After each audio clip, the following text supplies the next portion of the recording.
வணக்கம் ஆடிட்டர் கிருஷ்ணன் பேசுகிறேன். So happy new year, ஆங்கில புத்தாண்டு வாழ்த்துக்கள். ஸோ இனிமேல் நம்ம வந்துட்டு இந்த ஸ்டாக் மார்க்கெட் இன்வெஸ்ட்மெண்ட்ஸ் எப்படி பண்ணுறது அதை பற்றி பார்க்கலாம். ஸோ இது ஒரு எஜுகேஷ்னல் வீடியோ தான். இது வந்து எந்த அட்வைஸும் கொடுக்கறதில்ல, ஜஸ்ட் பியூராக உங்களை எஜுகேட் பண்ணுறது மட்டும்தான், ஒரு அவேர்னஸ் க்ரியேட் பண்ணுறது தான் இந்த வீடியோ சீரீஸோட வேலை. ஸோ இன்றைக்கி நம்ம எடுத்துக்கிட்ட டாபிக் வந்துட்டு பேசிக்ஸ் ஆஃப் இன்வெஸ்டிங். அதாவது ஒரு ஸ்டாக் மார்க்கெட்டுக்கு முன்னாடி, நீங்கள் ஸ்டாக் மார்க்கெட்டுக்கு போகிறதுக்கு முன்னாடி என்னென்ன விஷயங்கள்லாம் நீங்கள் ரிசர்ச் பண்ணி தெரிஞ்சு வச்சுக்கணும் அப்படின்றது தான் இந்த வீடியோட நோக்கம். ஸோ நம்ம ஃபஸ்ட்டு என்ன பண்ணணும் அப்படின்னா, ஃபினான்ஷியல் ஸ்டேட்மெண்ட்டை அனலைஸ் பண்ண போகிறோம். ஸோ இந்த ஃபினான்ஷியல் ஸ்டேட்மெண்ட்னா என்ன சார்? ஸோ எல்லா கம்பெனியுமே அவங்களோட வருஷம் அவங்களோட கணக்கு முடிப்பாங்க. உங்களுக்குலாம் தெரியும்ல. ஸோ நம்மளோட ஃபினான்ஷியல் இயர் அப்படின்னு சொல்கிறது வந்துட்டு 1 ஏப்ரல்லேருந்து 31 மார்ச் வரைக்கும். இதை இந்த நடப்பாண்டுன்னு சொல்லுவாங்க. அந்த கணக்கை முடிச்சுட்டு அவங்க வந்து தாக்கல் செய்வாங்க. உங்களுக்கு தெரியும், அந்த இன்கம் டேக்ஸ் தாக்கல் செய்கிறது, கம்பெனிஸ் ஆக்ட் தாக்கல் செய்கிறதுன்னு சொல்லுவாங்க. ஸோ உங்களோட அந்த பேலன்ஸ் ஷீட்டை தாக்கல் செய்வாங்க. ஸோ இந்த பேலன்ஸ் ஷீட் அப்படின்றது தான் ஃபினான்ஷியல் ஸ்டேட்மெண்ட்ஸ் அப்படின்னு நம்ம சொல்லுவோம். ஏன்னா ஃபினான்ஷியல் ஸ்டேட்மெண்ட்ஸில் நிறைய விஷயங்கள் இருக்கும், பேலன்ஸ் ஷீட்ன்றது ஒன் ஆஃப் த விஷயம். ஸோ ஃபினான்ஷியல் ஸ்டேட்மெண்ட் என்னென்னலாம் இருக்கும் அப்படின்னா, பேலன்ஸ் ஷீட் இருக்கும், ப்ராஃபிட் அண்ட் லாஸ் அக்கௌண்ட் இருக்கும், கேஷ் ஃப்ளோ ஸ்டேட்மெண்ட் இருக்கும், நோட்ஸ் டு அக்கௌண்ட்ஸ் இருக்கும். ஆக்சுவலி நீங்கள் கூகுளில் அடித்து ஃபினான்ஷியல் ஸ்டேட்மெண்ட் பார்த்தீங்கன்னா உங்களுக்கு கிடைக்கிறது வந்து ஆனுவல் ரிப்போர்ட் அப்படின்றது கிடைக்கும். ஸோ ஆனுவல் ரிப்போர்ட் அப்படின்றது இன்னும் பெரிய டாக்குமெண்ட். ஆனுவல் ரிப்போர்ட்மெண்ட்டுக்குள்ளே ஃபினான்ஷியல் ஸ்டேட்மெண்ட்ன்றது ஒரு டாக்குமெண்ட். ஸோ இப்போ ஆனுவல் ரிப்போர்ட்டில் என்ன இருக்கும்? Financial statement. Sir, annual report அப்படின்றது ஒரு பெரிய புக்லெட், ஒரு 200 பேஜோ 250 பேஜோ 300 பேஜோ இருக்கும். அதில் கச்சா முச்சா நிறைய இன்ஃபர்மேஷன் இருக்கும். அதை வந்து நம்ம போக போக பார்க்கலாம். இப்போது நம்ம restricted to financial statements. But ஒரு ஓவர்வியூ கொடுக்கணும் அப்படின்னா, ஆனுவல் ரிப்போர்ட்டில் வந்துட்டு போர்டு, அதாவது கம்பெனி நிர்வாகம் பண்ணுறவங்க நிறைய இன்ஃபர்மேஷன் கொடுத்துருப்பாங்க. இந்த ஃபினான்ஷியல் ஸ்டேட்மெண்ட் அப்படின்றது பார்த்தீங்கன்னா, கம்பெனியோட balance sheet, profit and loss அக்கௌண்ட்டை ஆடிட்டர் வந்து ஆடிட் பண்ணி சைன் பண்ணியிருந்திருப்பார். ஸோ இதை பற்றி தான் நம்ம மெயினாக பார்க்க போகிறோம். இது ஒரு இண்டிபெண்ட்டாக ஒரு சார்ட்டர் அக்கௌண்டன்ட் ஆடிட் பண்ணி சைன் பண்ணியிருப்பார். ஸோ இந்த இன்ஃபர்மேஷன் மோர் ரிலையபிள். இதை விஷயம் நம்ம பார்க்க போகிறோம். ஸோ இந்த ஃபினான்ஷியல் ஸ்டேட்மெண்ட்டை பற்றி டீட்டெயிலாக பார்க்க போகிறோம். இதுலேருந்து நம்ம என்னென்ன தெரிஞ்சுக்கணும் அப்படின்றத பார்க்க போகிறோம். ஸோ இந்த வீடியோ வந்து ஒரு 20 நிமிஷமோ 25 நிமிஷமோ போகிறதுக்கான வாய்ப்பு இருக்குது. கொஞ்சம் தயவு செய்து பொறுமையாக கேளுங்க. ஸோ பேலன்ஸ் ஷீட்னா என்ன? பேலன்ஸ் ஷீட்டில் உங்களுக்கு என்ன கிடைக்கும்? பேலன்ஸ் ஷீட்டில் உங்களுக்கு அசட்ஸும் லைபிலிட்டிஸும் இருக்கும். பேலன்ஸ் ஷீட்டில் ஸ்டார்டிங் எப்படி இருக்கும் அப்படின்னா, ஒரு ஷேர் ஹோல்டர்ஸ் ஃபண்ட் அப்படின்னு சொல்லுவாங்க. அதாவது நம்ம கம்பெனி ஆரம்பித்தவங்கள அந்த ப்ரொமோட்டர்ஸ், கம்பெனியில் இன்வெஸ்ட் பண்ண ஷேர் ஹோல்டர்ஸ், இவங்களோட நிதி. ஸோ இந்த கம்பெனிக்கு நம்மலாம் சேர்ந்து எவ்வளோ கான்ட்ரிபியூட் பண்ணியிருக்கோம், இந்த கம்பெனி ஆரம்பித்தவங்க ப்ளஸ் இன்வெஸ்ட் பண்ணவங்களாம் சேர்ந்து எவ்வளோ கான்ட்ரிபியூட் பண்ணியிருக்காங்க, இந்த கம்பெனி ஓவர பீரியடில் வந்துட்டு எவ்வளோ சம்பாதிச்சு அது சேமித்து வச்சுருக்கு, இப்படின்றது தான் ஷேர் ஹோல்டர் ஃபண்ட் அப்படின்னு சொல்லுவாங்க. அதாவது பங்குதாரர்களின் காசு அதுதான் ஷேர் ஹோல்டர்ஸ் ஃபண்டுன்னு சொல்லுவாங்க. அதுக்கப்புறம் வந்து லயபிலிட்டிஸ்ன்னு சொல்லுவாங்க. அப்படின்னா திருப்பி கொடுக்க வேண்டிய காசு, லயபிலிட்டிஸ் அப்படின்னு சொல்லுவாங்க. ஸோ இது ரெண்டும் வந்து கம்பெனிக்கு இருக்க இது லயபிலிட்டி சைடு அப்படின்னு சொல்லுவாங்க. இதுக்கப்புறம் அசட் சைடு அப்படின்னு சொல்கிறது ஒன்று இருக்குது. அசட் சைடில் என்ன இருக்கும் அப்படின்னா, இந்த நம்ம போட்ட காசு, நம்ம மற்றவங்களுக்கு தர வேண்டிய காசை எப்படி நம்ம பார்க் பண்ணி வச்சுருக்கோம். அது வந்து ஒரு ஃபிக்ஸட் அசட்டாக இருக்கலாம், அதுலனா ஒரு மெட்டீரியலாக இருக்கலாம். ஃபிக்ஸட் அசட் அப்படின்னா மிஷினரி, அப்புறம் வந்துட்டு பில்டிங்ஸ், லேண்ட், அதெல்லாம். அப்புறம் வந்துட்டு நமக்கு வர வேண்டிய விஷயங்களாக இருக்கலாம். ஸோ இதெல்லாம் வந்துட்டு அசட் சைடில் இருக்கும். அதாவது சொத்து அதெல்லாம் அசட்டு, கொடுக்க வேண்டியது அதெல்லாம் லயபிலிட்டி. ஸோ நம்மளோடதெல்லாம் அசட்டில் இருக்கும், அடுத்தவங்களோடதெல்லாம் லயபிலிட்டியில் இருக்கும். அப்படி வச்சுக்கோங்க. நமக்கு வர வேண்டியது நம்மளோட சொத்தெல்லாம் அசட்ஸு. ஸோ இதான் ரெண்டு விஷயம். ஸோ நீங்கள் பேலன்ஸ் ஷீட்டில் உங்களுக்கு என்ன கிடைக்கும் அப்படின்னா, ஆஸ் ஆன் டேட், இன்னி தேதியில் 31/3/21 31/3/20, ஸோ மார்ச் 31 டேட்டில் அந்தந்த வருஷ கடைசியில் உங்களுக்கு என்ன இருக்குது அதான் பேலன்ஸ் ஷீட்டில் சொல்லுவாங்க. ஸ்டேட் ஆஃப் அஃபேர்ஸ்னு சொல்லுவாங்க. இந்த கம்பெனியோட நிலைமை என்ன, ஃபினான்ஷியல் பொசிஷன் என்ன, ஸோ எவ்வளோ லோன் வாங்கியிருக்கோம், எவ்வளோ ஷேர் ஹோல்டர்ஸ்லேருந்து காசு வாங்கியிருக்கோம், எவ்வளோ கிரெடிட்டாருக்கு கொடுக்கணும், எவ்வளோ நமக்கு வர வேண்டியது இருக்குது, எவ்வளோ கம்பெனிக்கு ஃபிக்ஸட் செட் போட்டிருக்கோம், அதாவது பில்டிங்ஸ் எவ்வளோ வச்சுருக்கோம், லேண்ட் எவ்வளோ வச்சுருக்கோம், எவ்வளோ வந்துட்டு நம்ம வந்து இன்வெஸ்ட் பண்ணியிருக்கோம், அதாவது நம்ம இன்னொரு கம்பெனி மேலே இன்வெஸ்ட் பண்ணியிருப்போம். ஃபார் எக்ஸாம்பிள் ரிலையன்ஸ் இண்டஸ்ட்ரீஸ்ன்றது ரிலையன்ஸ் ஜியோ மேலே இன்வெஸ்ட் பண்ணியிருக்குல்ல, அந்த மாதிரி. ஸோ இதெல்லாம் இந்த பேலன்ஸ் ஷீட்டில் நமக்கு கிடைக்கும்.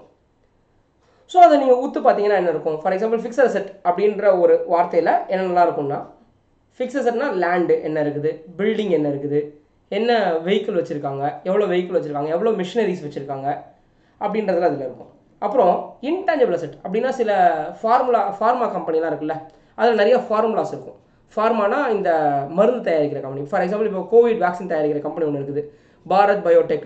அப்போது அவங்க என்ன பண்ணுவாங்க, அந்த வேக்சினை பேட்டர்ன் பண்ணியிருப்பாங்க. ஸோ அப்போது அந்த வேக்சினுக்கு செலவு பண்ண அத்தனை காசும் அது வந்து ஃபிசிக்கலாக நீங்கள் பார்க்க முடியாது. டேஞ்சிபிள் அசெட், இன்டான்ஜிபிள் அசெட் ரெண்டு இருக்குது. டேஞ்சிபிள் அசெட்னா நீங்கள் டச் பண்ணலாம், இன்டான்ஜிபிள் அசெட்னா நீங்கள் டச் பண்ண முடியாது. அது வந்து ஒரு பேட்டர்ன் ரைட்டாக இருக்கலாம், காப்பி ரைட்டாக இருக்கலாம், இல்லைனா ஒரு குட்வில்லாக இருக்கலாம், அதெல்லாம். ஸோ இதெல்லாம் நீங்கள் ஃபிக்ஸட் அசெட்டில் பார்க்கலாம். அடுத்தது லாங் டேர்ம் அசெட்ஸ் அப்படின்னு நடத்தோம்னா, இந்த லாங் டேர்ம் அசெட்ஸ் வந்து இமீடியட்டாக கேஷ் ஆகாது. இது சொத்து தான், நம்மளோட சொத்து தான். ஆனால் இது இமீடியட்டாக நீங்கள் கேஷ் பண்ண முடியாது. இது வந்து கொஞ்சம் டைம் ஆகும். ஒரு வருஷம் 1.5 வருஷத்துக்கு மேலே கூட ஆகிறதுக்கான வாய்ப்பு இருக்குது. இது இமீடியட்டாக நீங்கள் கேஷ் பண்ண முடியாது. ஸோ ஃபார் எக்ஸாம்பிள் நீங்கள் வந்து ஒரு ஃபிக்ஸட் அசெட் பில்டிங் வச்சுருக்கீங்க. பில்டிங்லாம் வந்து நம்ம லாங் டேர்ம் அசெட்ஸ்னு சொல்லுவோம். அப்போது அது ஃபிக்ஸட் அசெட்டாகவே இருக்குது. அப்போ ஃபிக்ஸட் அசெட்டும் லாங் டேர்ம் அசெட்ஸ் தான். அதை தவிர மிச்சதெல்லாம் என்ன சார் அப்படின்னு கேட்டால், இப்போ நமக்கு டிடிஎஸ் ரீஃபண்ட்ஸ் வரணும் கவர்மெண்ட்லேருந்து, அது உடனே வராது. அப்புறம் வந்துட்டு நம்ம சில கம்பெனிஸில் இன்வெஸ்ட் பண்ணி வச்சுருப்போம், அது உடனே நம்ம விற்க போகிறது இல்லை. நம்ம சில கம்பெனிஸ்க்கு லோன் கொடுத்துருப்போம், சில ஃபிக்ஸட் டெபாசிட் வச்சுருப்போம் பேங்க்ஸில். ஸோ இதெல்லாம் வந்து லாங் டேர்ம் அசெட்னு சொல்லலாம். அதாவது நம்ம இதெல்லாம் ரெடியாக கேஷ் பண்ணுறதுக்கு நம்ம விருப்பப்படலை. ஒன்று ஆகாது, திருப்பி வராது, கொஞ்ச நாள் பார்க் ஆகிருக்கும். ஸோ உடனே திரும்பி நம்ம கேஷ் வராது. இன்னொன்று வந்துட்டு நம்ம விருப்பப்படலை, உடனே அது கேஷாக வரணும்னு நம்ம விருப்பப்படலை. இந்த ரெண்டு விஷயம் வந்து லாங் டேர்ம் அசெட்ஸில் இருக்கும். ஷார்ட் டேர்ம் அசெட்ஸ்னால் என்ன? ரெடிலி ரியலைசபிள் அப்படின்னா நம்ம விற்கிறதுக்காக வச்சுருக்க மெட்டீரியல்.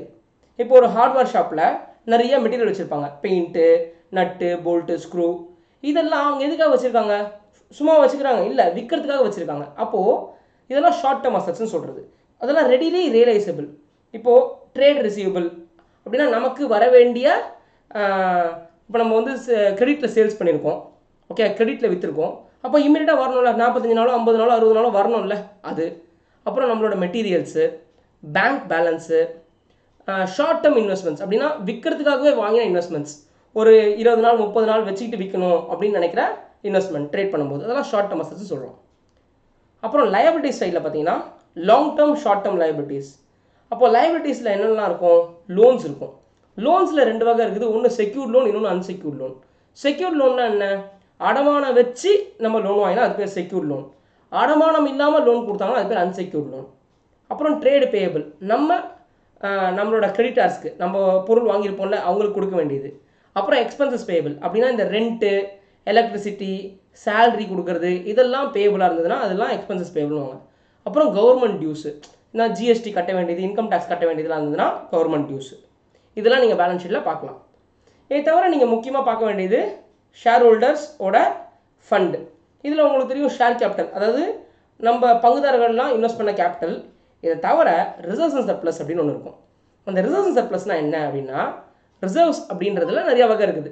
அதில் வந்து கேபிட்டல் ரிசர்வ்ஸ் இருக்குது, ரெவென்யூ ரிசர்வ்ஸ் இருக்குது, அக்குமுலேட்டட் ப்ராஃபிட்ஸ் இருக்குது. கேபிட்டல் ரிசர்வ்னா என்ன?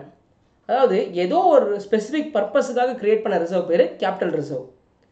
ரெவென்யூ ரிசர்வ்னா என்ன அப்படின்னா, இந்த ரிசர்வ்லேருந்து நீங்கள் டிஸ்ட்ரிபியூட் பண்ணிடலாம் டிவிடெண்ட். டிவிடெண்ட்னா என்ன? பங்குதாரர்களுக்கு ஒரு வருமானம், கம்பெனி ப்ராஃபிட்லேருந்து எடுத்து கொடுக்குறது பேர் டிவிடெண்ட். ரீவேல்யூஷன் ரிசர்வ்னு ஒன்று இருக்கும். ரீவேல்யூஷன் ரிசர்வ் அப்படின்னா, இப்போ ஒரு லேண்ட் இருக்குது, அந்த காலத்தை வாங்கி போட்டிருக்கோம் 40 வருஷத்துக்கு முன்னாடி. அன்றைக்கி வந்து 15 லட்சம் 20 லட்சம் இருக்கும். ஆனால் அது இமீடியேட்டில் என்ன மதிப்பு? ஒரு 2 கோடி 3 கோடி போகும்னு வச்சுக்கோங்களேன். அப்போது அதை நம்ம இம்மீடியேட்டுக்கு மாற்றுறது பேர் ரீவேல்யூ பண்ணுறதுன்னு பேர். ஸோ அது பேர் ரீவேல்யூஷன் ரிசர்வ்னு பேர். அதாவது எக்ஸ்ட்ராவாக காசு போடல, அதை ஜஸ்ட் ரீவேல்யூ மட்டும் பண்ணுறோம். அப்போ என்ன பண்ணுவாங்க? லேண்டோட ரேட்டை ஏற்றுவாங்க. அப்போது லேண்டோட ரேட் ஏறிடுச்சுன்னா இது வந்து டெபிட் சைடுன்னு சொல்லுவாங்க. கிரெடிட் சைடில் என்ன பண்ணணும்? ஆப்வியஸ்லி இந்த ரீவேல்யூஷன் ரிசர்வ் ஏற்றணும். ஆனால் இந்த ரீவேல்யூஷன் ரிசர்வும் சரி, கேபிட்டல் ரிசர்வும் சரி, இது ஷேர் ஹோல்டர்ஸ்க்கு ரெடியாக காசு கொடுக்கறதுக்கு அவைலபிள் கிடையாது. ஒன்லி இந்த ரெவென்யூ ரிசர்வ்னு சொல்கிறாங்க. அதாவது பேர் ஃப்ரீ ரிசர்வ்ஸ் சொல்லுவாங்க. இந்த ஃப்ரீ ரிசர்வ்ஸ் ஷேர் ஹோல்டர்ஸ்க்காக. கேபிட்டல் ரிசர்வ், ரீவேல்யூஷன் ரிசர்வ் அதிகமாக இருந்துச்சுன்னா இதில் ஷேர் ஹோல்டர்ஸ்க்கு எந்த பெனிஃபிட்டும் கிடையாது. ஆனால் இந்த ரெவென்யூ ரிசர்வ், அதாவது நார்மலாக ஃப்ரீ ரிசர்வ்னு சொல்கிற ஜென்ரல் ரிசர்வ்னு சொல்கிற விஷயங்கள் இருந்ததுன்னா அது ஷேர் ஹோல்டர்ஸ்க்கு பெனிஃபிட். ரெண்டாவது அக்குமுலேட்டட் சர்ப்ளஸ்.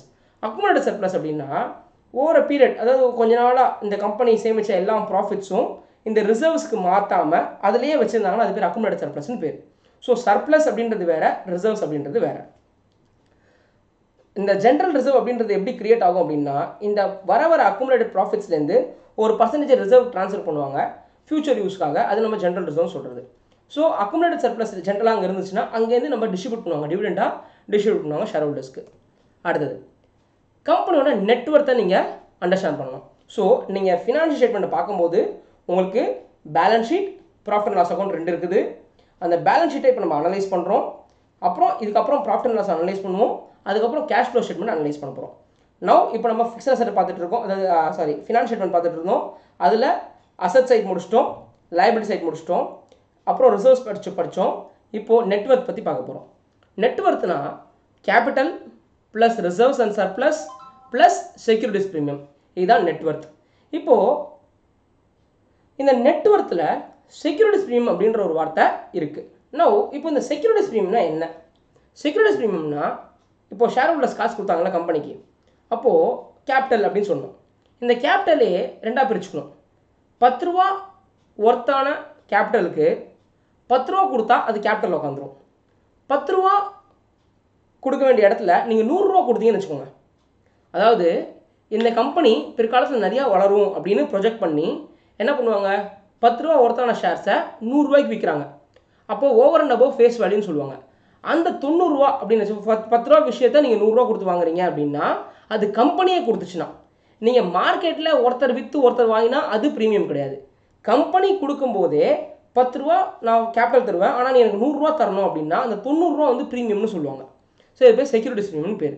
ஸோ இதுவும் பார்த்தீங்கன்னா கேபிட்டல் மாதிரியே நீங்கள் எடுத்துக்கலாம், ஒன்றும் தப்பு கிடையாது. இதுலேருந்து டிவிடெண்ட் கொடுக்க முடியாது. ஸோ செக்யூரிட்டிஸ் ப்ரீமியம் டிவிடெண்ட் கொடுக்க முடியாது, ஈவன் தோ அது ரிசர்வ்ஸில் வச்சுருந்தாலும் கேபிட்டல் ரிசர்வ்லேருந்து கொடுக்க முடியாது, ரீவால்யூஷன் ரிசர்வ் கொடுக்க முடியாது. ஸோ இதெல்லாம் ஷேர் ஹோல்டர்ஸ்க்கு திருப்பி உடனே கிடைக்கிறதுக்கான காசு கிடையாது. அடுத்தது பேலன்ஸ் ஷீட்டை பார்க்கும்போது நீங்கள் என்னென்னலாம் மனசில் வச்சுக்கணும். 5 வருஷத்தோட நெட் ப்ராஃபிட் ஆட் பண்ணுங்கள். ஸோ இன்றைக்கி நம்ம 2020 இருக்கோம், அதாவது முடிஞ்சிச்சு, 2020 முடிஞ்சிருச்சு, 2021 இருக்கோம். 2020 பேலன்ஸ் ஷீட் உங்களுக்கு கிடச்சிருக்கும். ஸோ 2020, 2019, 18, 17, 16 இந்த 5 வருஷத்தோட பேலன்ஸ் ஷீட் எடுத்துக்கோங்க. 5 வருஷத்தோட நெட்வொர்த்தை ஆட் பண்ணுங்கள். நெட்வொர்க்னா ஃபார்முலா சொல்லிட்டேன் முன்னாடியே, அதை ஆட் பண்ணுங்கள். வருஷம் இன்க்ரீஸ் ஆகுதான்னு பாருங்கள். வருஷம் இன்க்ரீஸ் ஆகுதான்னு பாருங்கள். அப்படி இன்க்ரீஸ் ஆச்சுன்னா இந்த கம்பெனி நல்ல கம்பெனின்னு அர்த்தம். இது வந்து நல்ல ட்ரெண்டில் இருக்குது. இதே வேவரிங்காக போயிட்டு வந்துச்சுன்னா இந்த கம்பெனியை கொஞ்சம் இன்வெஸ்ட் பண்ணுறது தவிர்க்கலாம். இப்போது ரெண்டாவது, சார் கம்பெனி முதல் 2 வருஷம் டிவிடெண்டே கொடுக்கல, ஆனால் 3ஆவது வருஷம் டிவிடெண்ட் கொடுத்துருச்சு. அப்போ என்ன ஆகும், இருக்கிற காசு ஷேர் ஹோல்டர்ஸுக்கு போனதுனால குறையறதுக்கான வாய்ப்பு இருக்குது, நெட்வொர்க் குறையறதுக்கான வாய்ப்பு இருக்குது. அப்படி குறைஞ்சிருந்துன்னா ஓகே, அதை நாங்கள் கன்சிடர் பண்ணலாம், அந்த டிவிடெண்ட் ஆட் பேக் பண்ணி கூட கன்சிடர் பண்ணலாம். சரிங்களா, ஞாபகம் வச்சுக்கோங்க. அடுத்தது, ஸோ நெட்வொர்க் வந்து என்னது, உங்களோட வேல்யூ ஃபார் த இன்வெஸ்டர்ஸ். இதை மனசில் வச்சுக்கோங்க. அதாவது இன்வெஸ்டர்ஸ் காசு போட்டவங்களுக்கு அது ஒரு நல்ல வேல்யூ கிரியேட் பண்ணியிருக்கு. அடுத்தது பேலன்ஸ் ஷீட்டில் பார்க்க வேண்டிய 2வது விஷயம், கடன். எவ்வளோ கம்பெனி கடன் வாங்கிட்டே இருக்கா, ஆர் கடன் வாங்கின கடனை திருப்பி கொடுத்துருக்கா, ஆர் அவங்க எக்ஸ்பான்ஷன் ஃபேஸில் இருக்காங்களா, அதெல்லாம் பார்க்கணும். இதெல்லாம் நீங்கள் பேலன்ஸ் ஷீட்டை பார்த்தா தெரியும். ஸோ வாங்கின கடனை திருப்பி கொடுத்துக்கிட்டு இருக்காங்க அப்படின்னா உங்களுக்கு என்ன ஆகும், லோன் குறைஞ்சிட்டே வரும். இல்லை கடன் அதிகமாக வாங்கிட்டே இருக்காங்க அப்படின்னா லோன் ஏறிட்டே போகும். ஸோ ஷேர் ஹோல்டர்ஸோட காசு, வெளியில் வாங்குற கடனோட காசு, இது ரெண்டுத்தையும் கம்பேர் பண்ணணும். இது பேர் டெட் ஈக்விட்டி ரேஷியோன்னு சொல்லுவோம். ஸோ இந்த டெட் வந்து இப்போ ஷேர் ஹோல்டர் காசு 1 ரூபா இருந்துச்சுன்னா டெட்டு வந்து 2 ரூபாலேருந்து 3 ரூபா வரைக்கும் போகலாம். அதாவது சொந்த காசு நான் போட்டால் 1 ரூபா நான் சொந்த காசு போட்டு பிஸ்னஸ் பண்ணுறேன்னா 2 ரூபாலேருந்து 3 ரூபா கடன் வாங்கி பிஸ்னஸ் பண்ணலாம் அப்படின்றது ஒரு தம் ரூல்னு சொல்லுவாங்க. ஸோ இது எப்படி இருக்குன்றதை நீங்கள் பார்க்கணும். கடன்லேயே ஓடிட்டு இருந்துச்சுன்னா கம்பெனி தப்பு. கடன் வாங்கலாம், கடன் ஏறிச்சுன்னா அது நான் எக்ஸ்பான்ஷன்னு சொல்லலாம். ஓகே, நிறையா ஃபஸ்ட்டு மார்க்கெட்டிங் பண்ணுறாங்க, இல்லைனா நிறையா ஃபிக்ஸட் அசெட் வாங்கியிருக்காங்க. ஸோ இந்த கடன் எதுக்காக வாங்குறாங்கன்றதை நீங்கள் பார்க்கணும். கம்பெனியை நார்மலாக நடத்துறதுக்கே கடன் வாங்குறாங்கன்னா பிரச்சனை, ஓகே. ஆனால் கம்பெனி வந்து நிறைய எக்ஸ்பேண்ட் பண்ணுறாங்க, பெருசாக ப்ராஜெக்ட் போடுறாங்க அப்படின்னா கடன் வாங்கலாம். ஆனால் அந்த ப்ராஜெக்ட் வந்து உங்களுக்கு சேல்ஸில் ரெஃப்ளெக்ட் ஆகணும். ஒரு ஃபிக்ஸட் அசெட் வாங்குறாங்க, பெருசாக ஒரு ஃபிக்ஸட் அசெட் வாங்குறாங்க. ஃபார் எக்ஸாம்பிள் எம்ஆர்எஃப் மாதிரி ஒரு கம்பெனி, பெரிய கம்பெனி இருக்குது. அது வந்து இப்போது குஜராத்லேயோ சண்டிகர்லேயோ ஒரு பெரிய யூனிட் ஒன்று போடுறாங்க. அது போட்டால் என்ன ஆகும், சேல்ஸ் பயங்கரமாக இன்க்ரீஸ் ஆகும். இப்போ ரிலையன்ஸ் மாதிரி ஒரு கம்பெனி இன்னொரு ரிஃபைனரி யூனிட் போடுறாங்க. இப்போ ஆல்ரெடி அவங்களுக்கு ஜாம் நகர் அப்படின்ற ஏரியா ஒரு ரிஃபைனரி யூனிட் இருக்குது. இன்னும் நிறையா கடன் வாங்கி இன்னொரு ரிஃபைனரி போடுறாங்க அப்படின்னா அப்போ உங்களுக்கு சேல்ஸ் அதிகமாகணும். இதெல்லாம் இருந்துச்சுன்னா கடன் இன்க்ரீஸ் ஆகலாம், தப்பு கிடையாது. ஸோ இந்த விஷயங்கள்லாம் நீங்கள் பார்க்கணும். அடுத்தது ப்ராஃபிட் அண்ட் லாஸ் அக்கௌண்ட் போவோம். ஸோ ப்ராஃபிட் அண்ட் லாஸ் அக்கௌண்ட்டில் நீங்கள் பார்க்க வேண்டியது என்ன அப்படின்னா, ஒரு 5 வருஷத்தோட P&L எடுத்து வச்சுக்கோங்க. அதில் டேர்ன் ஓவர், அதாவது ஆப்ரேட்டிங் ரெவன்யூ நீங்கள் பார்க்கணும். ஸோ 5 வருஷத்தோட கம்பேர் பண்ணுங்கள். சேல்ஸ் எப்படி இருக்குது, இன்க்ரீஸ் ஆகுதா? ஸோ டேர்ன் ஓவர் தான் சேல்ஸு, அதான் நம்ம ஆப்ரேட்டிங் ரெவன்யூன்னு சொல்லுவோம். அது எப்படி இருக்குன்றதை பாருங்கள். அது எப்படி இருக்கணும், இன்க்ரீஸ் ஆகிட்டு இருக்கணும். இது பாயிண்ட் நம்பர் 1. ரெண்டாவது, சேல்ஸ் மட்டும் இன்க்ரீஸ் ஆனால் போதுமா, ப்ராஃபிட் வேணும்ல. ஸோ ப்ராஃபிட்டில் உங்களுக்கு 2 ப்ராஃபிட் இருக்குது. ஒன்று கிராஸ் ப்ராஃபிட், இன்னொன்று நெட் ப்ராஃபிட். ஸோ இந்த கிராஸ் ப்ராஃபிட் அப்படின்றது என்னது, சேல்ஸ் பண்ணுறதுக்கு பர்ச்சேஸ் பண்ணியிருந்திருப்பாங்க, இல்லைனா மேனுஃபேக்சர் பண்ணியிருந்திருப்பாங்க. பேசிக்காக மேனுஃபேக்சரிங் காஸ்ட்னு வச்சுக்கோங்களேன். ஸோ இந்த சேல்ஸை டைரக்ட் ஆப்ரேட்டிங் எக்ஸ்பென்சஸ் இந்த மேனுஃபேக்சரிங் காஸ்ட்டில் கழிச்சா அது பேர் தான் வருது கிராஸ் ப்ராஃபிட்டு. ஸோ இது எப்படி போயிட்டுருக்கு, இது இண்டஸ்ட்ரியோட ஆவரேஜோட நம்ம கிராஸ் ப்ராஃபிட் எப்படி இருக்குது.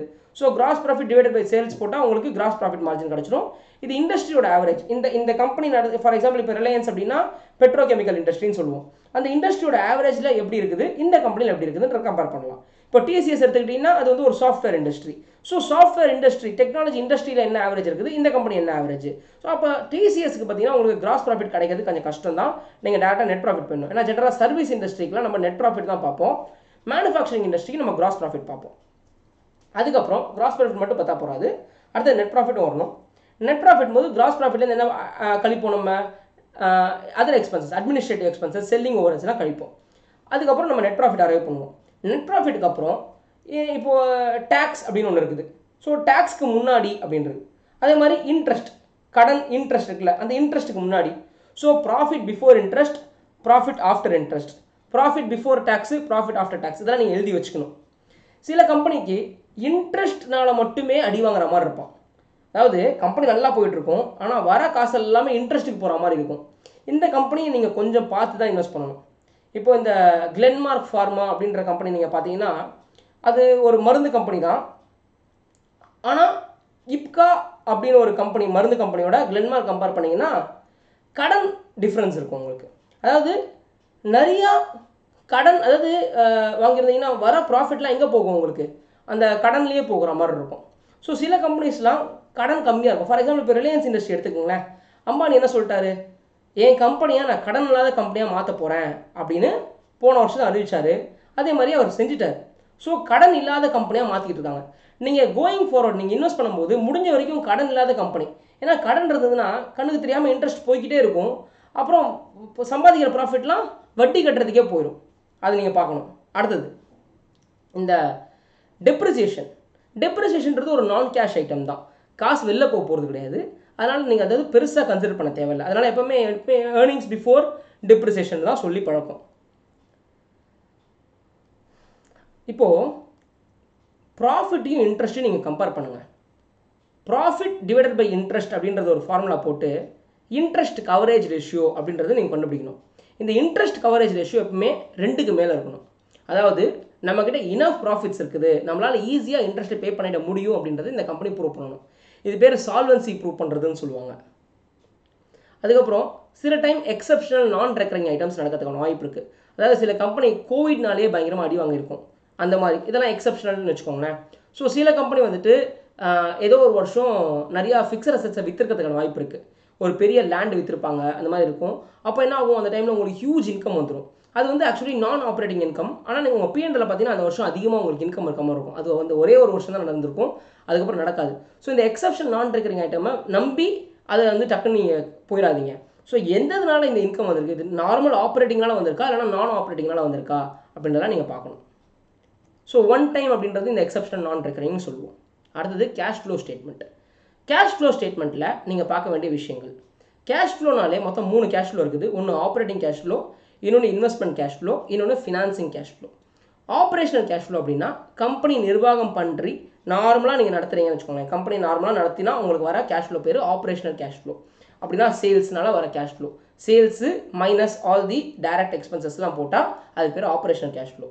இன்வெஸ்ட்மெண்ட் கேஷ் ஃப்ளோ அப்படின்னா ஒரு ஃபிக்ஸட் அசெட்டில் நீங்கள் இன்வெஸ்ட் பண்ணுறீங்க, ஓகே, ஆர் உங்களுக்கு ஃபிக்ஸட் அசெட் விற்றதுலாத வர இன்கம், அப்புறம் இன்னொரு கம்பெனி மேலே நீங்கள் இன்வெஸ்ட் பண்ணுறீங்க, அந்த இன்வெஸ்ட் பண்ண கம்பெனியோட ஷேரை நீங்கள் விற்கிறீங்க, அதனால் வர இன்கம். அப்புறம் வந்துட்டு ஃபினான்சிங் கேஷ் ஃப்ளோ அப்படின்னா நீங்கள் வந்து ஒரு லோன் கொடுத்துருக்கீங்க ஆர் லோன் எடுத்திருக்கீங்க, ஷேர் ஹோல்டர்ஸ்ட்டை காசு வாங்கியிருக்கீங்க, ஷேர் ஹோல்டர் காசு திருப்பி கொடுத்துருக்கீங்க, இதெல்லாம் ஃபினான்சிங் கேஷ் ஃப்ளோ. இதை நம்ம டீட்டெயிலாக படிப்போம். ஒன்று, இந்த ஆப்ரேஷனல் சைக்கிள் அப்படின்றத நீங்கள் தெரிஞ்சுக்கணும். ஆப்ரேஷனல் சைக்கிள் எவ்வளோ அளவு கம்மியாக இருக்கோ அவ்வளோ அளவு நல்லது. ஆப்ரேஷனல் சைக்கிள்னா என்னென்னா, இன்றைக்கி நான் கேஷ் வச்சுருக்கேன், இந்த கேஷை நான் என்ன பண்ண போகிறேன், ஒரு மெட்டீரியல் வாங்க போகிறேன், அந்த மெட்டீரியலில் இன்னும் கொஞ்சம் மேனுஃபேக்சர் நல்லா பண்ண போகிறேன். இப்போ ஒரு ஏதோ ஒன்று பர்ச்சேஸ் பண்ணுறேன், அந்த பர்ச்சேஸ் பண்ணதை நல்லா ஃபினிஷ் கூட மாற்றுறேன், மேனுஃபேக்சர் பண்ணுறேன், அதுக்கப்புறம் அதை என்ன பண்ணுறேன், விற்கிறேன், கிரெடிட்டுக்கு விற்கிறேன். கிரெடிட்டுக்கு விற்கும்போது அந்த டெட்டார் கொஞ்ச நாள் கழித்து பே பண்ணுவாங்க. ஸோ இந்த கேஷ் திருப்பி கேஷாக வருது. இந்த சர்க்கிள் பேர் தான் ஆப்ரேஷனல் சைக்கிள்னு பேர். கேஷ் திருப்பி கேஷாக வருது, இது பேர் ஆப்ரேஷனல் சைக்கிள். இது எவ்வளோ குவிக்காக நம்ம டேர்ன் ஓவர் ஒன் பண்ணுறோமோ அவ்வளோ நல்லது. இதை நீங்கள் ஞாபகம் வச்சுக்கோங்க. ரெண்டாவது, இந்த மிச்ச 2 கேஷ் ஃப்ளோ இருக்குல்ல, ஆப்ரேட்டிங் கேஷ் ஃப்ளோன்னு ஒன்று, அதுக்கப்புறம் investing and financing cash flow. Operating cash flow தான் ஒரு கம்பெனியோட strength. Investing and financing cash flow நார்மலாக ஒரு கம்பெனியோட ஸ்ட்ரென்த் கிடையாது, unless it is investment company. So investment பண்ணுறது அதோட வேலை அப்படின்னா அது வேறு. பட் நார்மலாக ஒரு மேனுஃபேக்சரிங் கம்பெனிக்கு ஆப்ரேஷன் கேஷ் ஃப்ளோ தான் ஸ்ட்ரென்த்து. ஸோ இந்த ஆப்ரேஷன் கேஷ் ஃப்ளோ தான் உங்கள் பெர்ஃபார்மன்ஸை காட்டுது, அந்த கம்பெனி நல்லா பெர்ஃபார்ம் பண்ணுதா இல்லையான்றது இந்த ஆப்ரேஷன் கேஷ் ஃப்ளோ தான் காட்டுது. ஸோ இதை நீங்கள் ஞாபகம் வச்சுக்கோங்க. இந்த ஆப்ரேஷன் கேஷ் ஃப்ளோவில் உங்களுக்கு லிக்விடிட்டின்னு தெரிஞ்சிடும். இந்த கம்பெனியால் அடுத்த சில நாட்களுக்கு நல்லா போக முடியுமா, இல்லைனா லிக்விடிட்டி கிரன்ச். லிக்விடிட்டினா கேஷ் ரெடியாக கையில் இருக்குதா day to day expense spend பண்ணுறதுக்கு.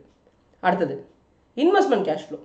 இப்போ இன்வெஸ்ட்மெண்ட் கேஷ் ஃப்ளோ ஜென்ரலாக நிறையா கம்பெனிஸ்க்கு நெகட்டிவில் இருக்கும். நெகட்டிவில் ஏன் இருக்குது அப்படின்னா, ஃபிக்ஸட் அசெட் வாங்கிட்டே இருப்பாங்க கம்பெனி. அப்போ என்ன ஆகும், உங்களுக்கு ஃபிக்ஸட் அசெட்டில் நெகட்டிவில் இருக்கும். யாரும் ஃபிக்ஸட் அசெட்டை வித்துட்டு இருக்க மாட்டாங்க, எல்லாரும் ஃபிக்ஸட் அசெட்டை வாங்கிட்டு தான் இருப்பாங்க.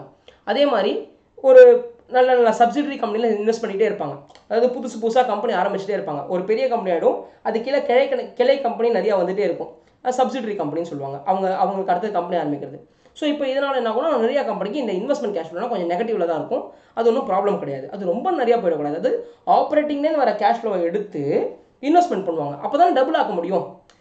ரிச் பிகம் ரிச்சர் அண்ட் ரிச்சர்னு சொல்கிறாங்களே, எப்படி ஓரளவுக்கு நம்ம நிதானிச்சுப்போம், அதுக்கப்புறம் நம்ம என்ன பண்ணுவோம், டபுள் பண்ணுறதுக்கு இன்வெஸ்ட் பண்ணுவோம். அப்புறம் ஒவ்வொரு பீரியட்லேருந்து அந்த கம்பெனியில் வர ஆரம்பிச்சு. ஃபார் எக்ஸாம்பிள் ரிலையன்ஸ் இண்டஸ்ட்ரி எடுத்துக்கங்களேன், அவங்க ஒரு 2 லட்சம் கோடியை ரிலையன்ஸ் ஜியோ அப்படின்ற கம்பெனியில் இன்வெஸ்ட் பண்ணாங்க.